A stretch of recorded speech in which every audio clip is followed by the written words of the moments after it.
Bismillahirrahmanirrahim. Assalamualaikum warahmatullahi wabarakatuh.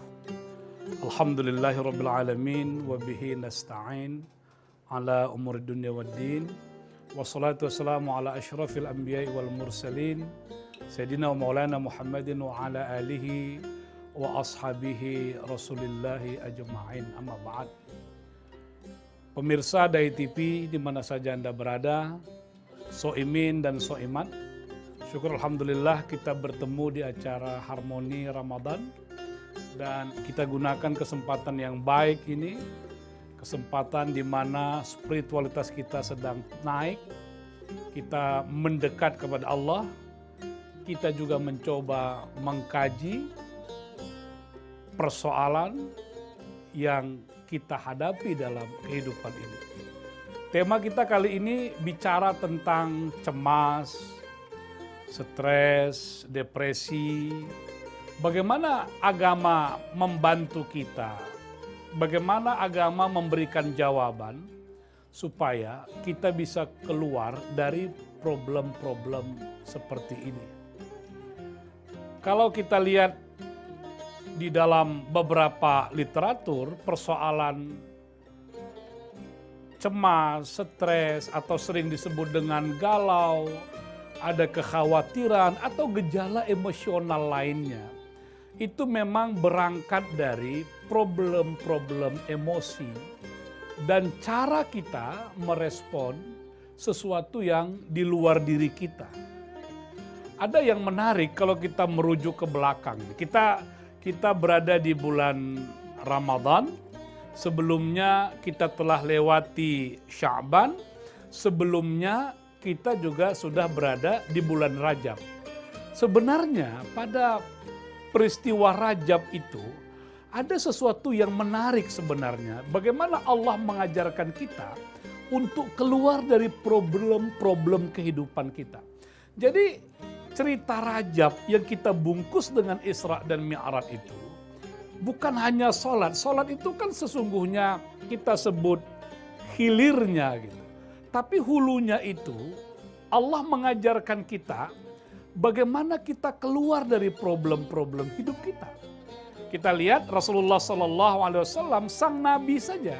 Jangan dianggap Nabi tidak punya problem dalam hidupnya. Jangan dianggap Nabi tidak pernah sedih. Jangan dianggap Nabi tidak pernah khawatir. Nabi mengalami itu semua. Coba kita lihat. Ketika Nabi berusia 40 tahun dan sebelum diangkat jadi Rasul, 25 tahun Nabi menikah.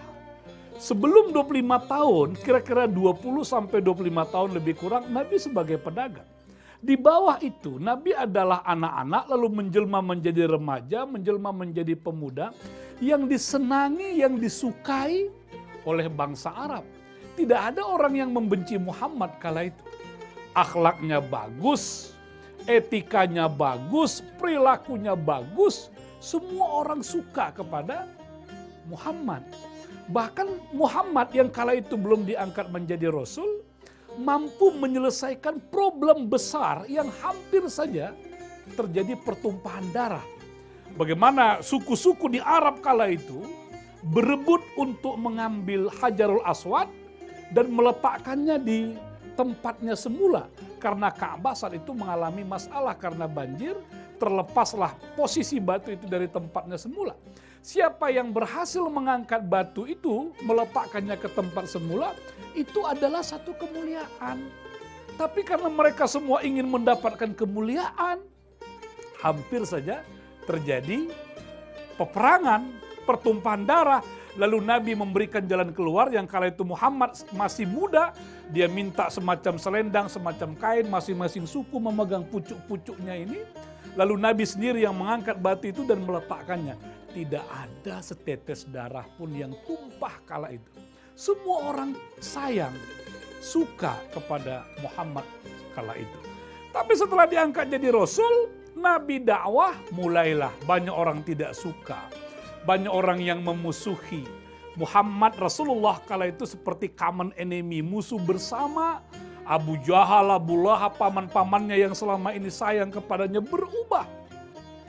Muhammad Rasulullah bersama pengikutnya disakiti, diembargo macam-macam. Istrinya meninggal dunia, pamannya meninggal dunia, dan berbagai macam problem hidup. Apakah kita akan katakan Rasulullah kala itu baik-baik saja? Enggak. Dan Nabi mengalami sebuah persoalan yang kita sebut emosional itu agak berat. Lalu bagaimana cara Allah membantu Muhammad Rasulullah menyelesaikan itu? Lalu Nabi Muhammad dibawa Isra Mi'raj yang secara simbolik itu adalah membawa Nabi Muhammad keluar dari masalahnya dan melihat dari atas secara jernih. Oke, sebelum kita lanjutkan, ada pertanyaan ini dari para netizen. Ustadz, saya kalau lagi dalam keadaan terpuruk atau sedih lalu sholat dan menangis, teringat orang yang membuat saya sedih, mungkin teringat orang yang nyakiti dia gitu ya, yang menyepelekan macam-macam lah itu. Lalu dia sholat, apakah sholat saya diterima? Ini pertanyaannya luar biasa. Pertama, saya harus apresiasi ini adalah jalan keluar yang bagus. Begitu dia mengalami problem, begitu dia mengalami masalah-masalah hidup, dia menjadikan Allah sebagai tempat kembali, menjadikan Allah sebagai tempat mengadu, menjadikan Allah sebagai tempat menyampaikan persoalan. Itu tepat.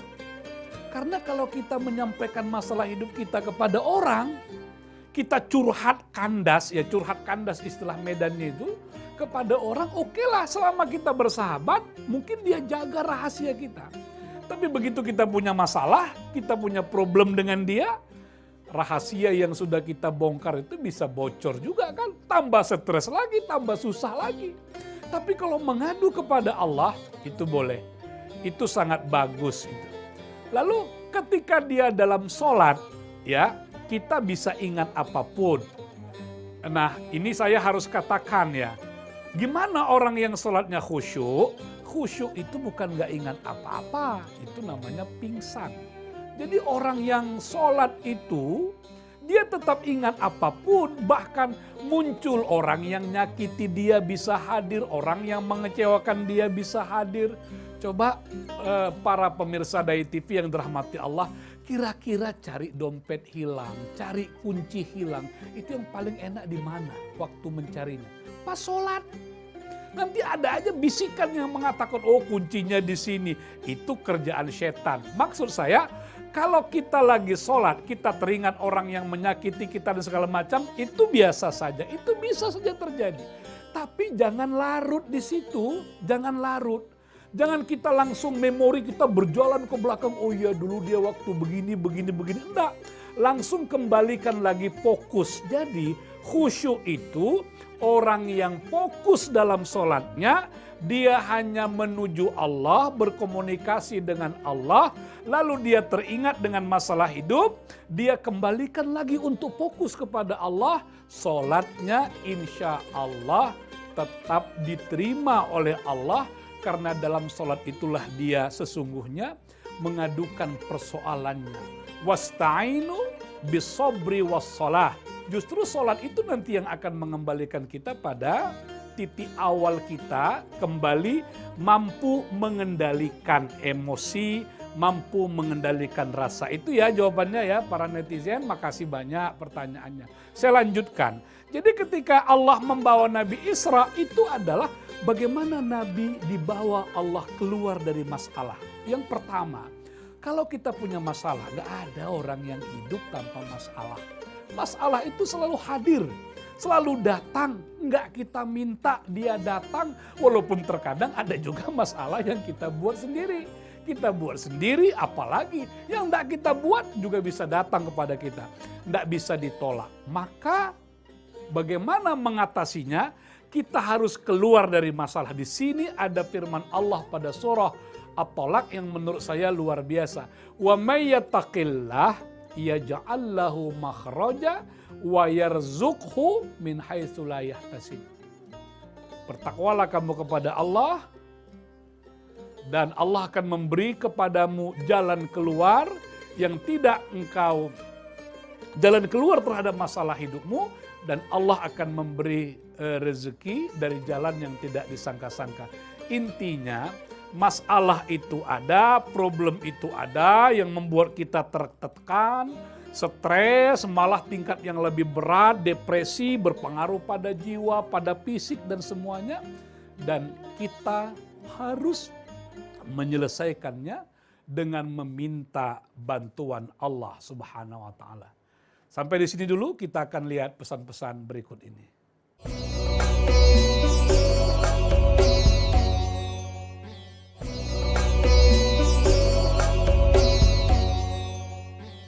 Pemirsa Dai TV yang dirahmati Allah, soimin dan soiman, yang insya Allah puasa kita akan diterima oleh Allah Subhanahu wa taala. Kita lanjutkan diskusi kita bahwa kita tadi sudah menyebutkan berbagai macam masalah dalam kehidupan.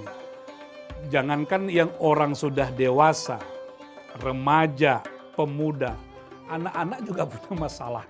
Anak-anak bisa stres, anak-anak bisa mengalami tingkat yang lebih berat dari itu.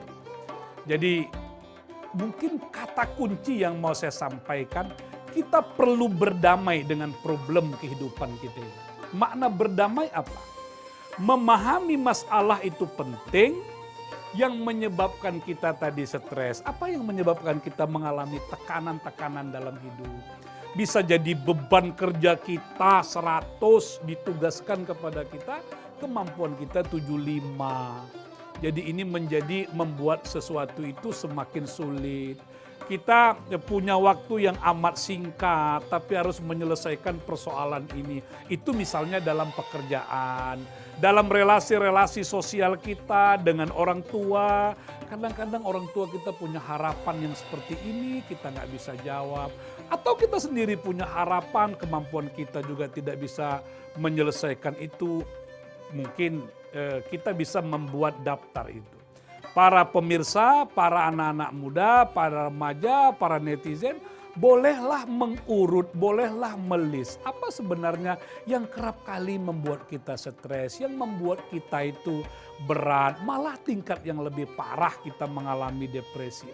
Yang pertama yang kita lakukan adalah menjernihkan pikiran kita, lalu melihatnya secara komprehensif. Jadi kalau ini ada problem, ini yang menjadi penyebab, kita lihat dari sini, kita akan melihat yang di sini saja, yang di sini tidak, yang di sini enggak. Maka lihat ke atas, itu yang saya katakan tadi. Bagaimana caranya supaya kita tetap dalam kondisi yang stabil? Inilah pentingnya jangan meninggalkan sholat 5 waktu. Lihat ya, sholat subuh, zuhur, zuhur, asar, maghrib, isya, balik subuh.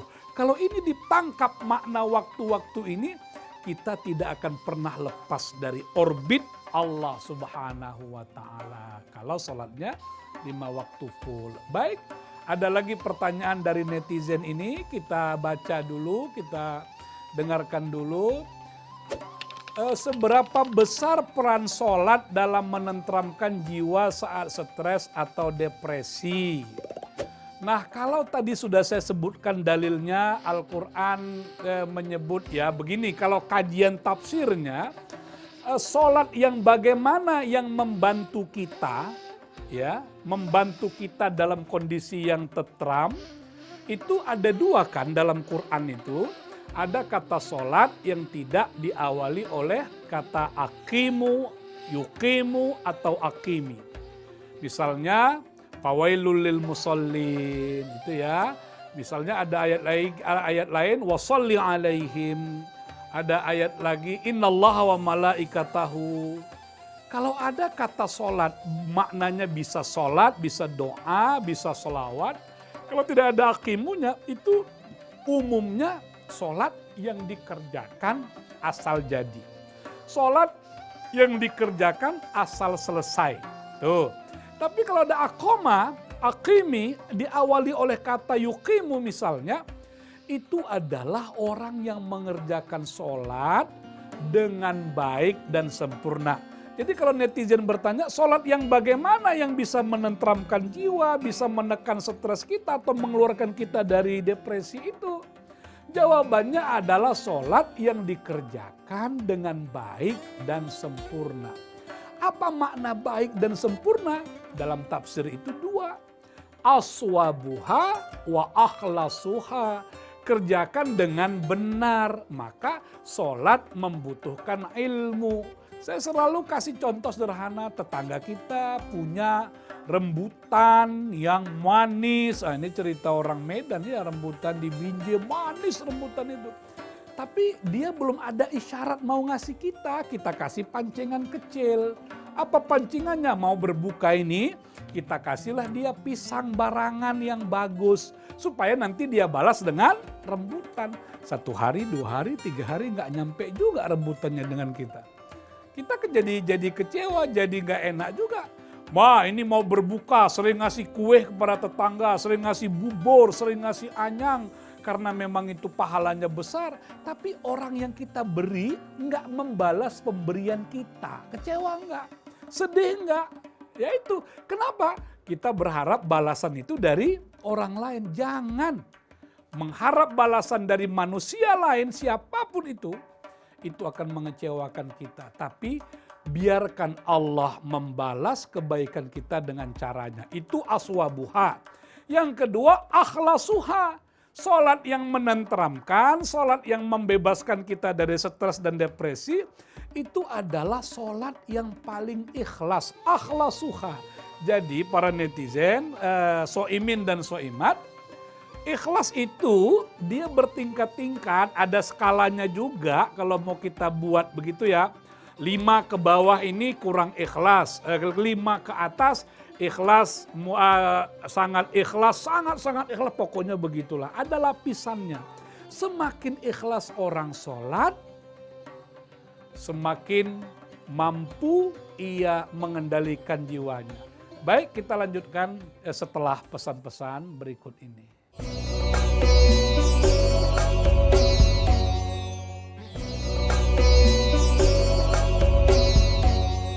Pemirsa Dai TV yang dirahmati Allah, soimin dan soimat, sebenarnya dalam kacamata agama untuk mengatasi yang kita sebut gejala-gejala emosi, gejala-gejala psikis itu bisa sholat, dan memang yang terbaik itu sholat. Yang kedua, baca Quran. Yang ketiga, zikir. Yang keempat, doa. Yang kelima, mendengarkan tausiah.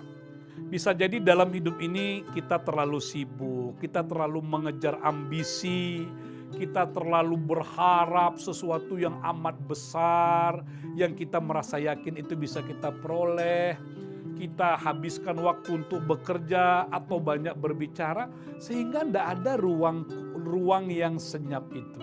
Saya mau katakan dari berbagai macam hal tadi, apakah sholat sudah saya sampaikan, sholat itu harus benar, sholat yang ikhlas, sholat yang dibarengi ilmu. Boleh dengan cara baca Quran. Sekarang banyak dibantu ya, kita banyak dibantulah. Pilihlah ayat-ayat. Kalau dalam keadaan stres, dalam tertekan, atau malah dalam tingkat depresi yang berat, pilihlah ayat-ayat yang memang bisa menghibur kita, bisa menguatkan kita. Saya ambil contoh begini. Itu kalau diingat surah Ad-Duha, itu adalah satu surah ya yang Nabi pernah galau, pernah sedih, pernah resah. Kenapa? Dalam tanda petik, dalam bahasa anak muda, Nabi merasa seolah-olah dicuekin oleh Allah. Tidak diturunkan wahyu, tidak disampaikan wahyu. Lalu Nabi merasa, apakah Allah meninggalkanku? Makanya ada ayat, Wadduha wal-laili idza saja ma wadda'aka rabbuka wa ma qala walal akhiratu khairul laka minal ula wala sawfa yu'tika rabbuka fatarda, dan seterusnya. Itu Allah, ya Muhammad, lihat ke belakang lalu bandingkan hari ini. Ternyata problem hidup kita saat ini itu tidak sebanding dengan apa kebaikan yang kita terima pada masa lalu. Nah, ini ada pertanyaan juga, saya harus respon juga ini. Ustadz, bagaimana caranya menghilangkan rasa sakit hati atau dendam? Karena ini juga mengusik ketenangan batin. Yaitu tadi, Cara menghilangkannya itu adalah menjadi pemaaf. Quran itu para netizen, soimin dan soimat, bukan hanya nyuruh kita memaafkan. Kalau kita memaafkan kadang-kadang juga bisa nggak memaafkan. Coba rasakan dalam hidup ini. Berapa yang kita maafin orang dan berapa yang kita nggak maafkan orang. Itu kalau sebatas memaafkan. Bagaimana cara menjadi orang yang mudah memaafkan? Kita melihat dari perspektif yang berbeda. Jangan kita lihat dari kita, coba kita masuk ke dalam dirinya. Ini yang disebut empati. Saya mau ambil contoh Rasulullah dakwah di Thaif. Ketika di Thaif dakwahnya nggak diterima, Nabi dilempari sampai Nabi luka. Jibril turun, lalu Jibril bilang, ya Muhammad, kalau engkau izinkan, engkau oke, bahasa kita, kubalikkan negeri Thaif ini semua biar mereka hancur sekalian. Apa Nabi bilang, udah bereskan aja semuanya. Enggak, Nabi enggak bilang begitu. Nabi bilang mereka menyakitiku, mereka menolak dakwahku, bisa jadi mereka belum paham siapa aku. Mereka menolak dakwahku enggak apa-apa, tapi nanti anak keturunannya itu adalah orang-orang yang beriman kepadaku. Jadi kalau ada orang yang membuat kita sakit hati, sakit sekali, coba kita pahami, jangan-jangan ilmunya nggak sampai, jangan-jangan dia belum tahu dampaknya, jangan-jangan dia juga punya masalah yang berat. Wajar kalau dia begitu terhadap saya. Lalu kita doain, kita maafkan, lalu kita doakan kepada Allah, semoga ia segera berubah besok, lusa, dia sendiri datang meminta maaf kepada kita dan kita kembali bersahabat. Jadi cara menghilangkan rasa sakit hati itu bukan membalaskan dendam itu nggak selesai. Jadilah orang yang pemaaf, ya, jadilah orang yang berempati, jadilah orang yang mudah memahami orang lain. Terkadang orang yang melakukan keburukan kepada kita itu juga bukan kehendaknya yang terdalam, karena dia juga punya masalah-masalah tertentu. Itu ya para netizen. Dan saya mau katakan menyambung yang tadi, kita gunakanlah sarana membaca Quran ya. Dan yakini dengan kalimatnya itu. Misalnya dalam surah Alam Nasyrah itu Allah menyebut kata al-usra 2 kali, yusra 2 kali. Tapi berbeda, inna ma'al usri yusra. Ternyata di situ kalau kita keluar dari satu masalah, Allah siapkan kemudahan di balik itu 2 atau lebih. Tapi yakinlah sepanjang kita minta kepada Allah, Allah bantu kita. Harus ada keyakinan, kalau kita tidak yakin dengan Allah, nggak mungkin bisa kita selesaikan. Depresi, khawatir atau apapun, itu gejala jiwa. Itu persoalan emosi yang berpengaruh pada fisik. Jadi menyelesaikannya adalah bagaimana jiwa ini juga harus kita perbaiki, kita buat bagus. Seperti yang dikatakan Allah, berzikirlah kamu kepada Allah karena zikir itu menenteramkan hati. Tatmainnul qulub. Kenapa menenteramkan hati? Karena kita tidak sendirian, tapi Allah selalu membersamai kita. Kalau hambaku mendekat kepadaku, aku akan lebih dekat kepadanya. Tapi kalau kita jauh dari Allah, Allah juga tidak akan mendekat kepada kita. Mudah-mudahan ada manfaatnya, soimin dan soimat, pemirsa Dai TV di mana saja. Mudah-mudahan Allah memberkahi dan menerima amal Ramadan kita hari ini.